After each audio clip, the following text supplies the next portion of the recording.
Metro রেলে আসার পরে যাদের প্রচুর পরিমাণে চাপ আসবে, এদিক সেদিক দৌড়াদৌড়ি না করে সোজা নাক বরাবর হাঁটতে থাকবেন। সে ছোট হোক, বড় হোক, প্রস্রাব হোক বা পটি হোক, যাই হোক, আপনি সোজা হাঁটতে থাকবেন। একদম শেষ প্রান্তে দেখবেন যে সেখানে টয়লেট পেয়ে যাবেন। তো আর দৌড়াদৌড়ি নয়, এখানে আপনি টয়লেট করতে পারবেন।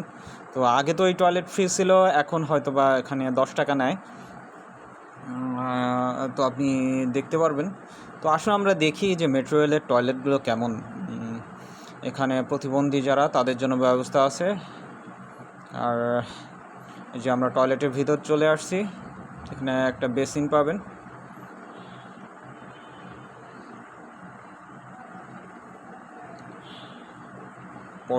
পটি স্থান, এখানে লেখাও আছে কিভাবে আপনি যাবেন, এখানে বসবেন।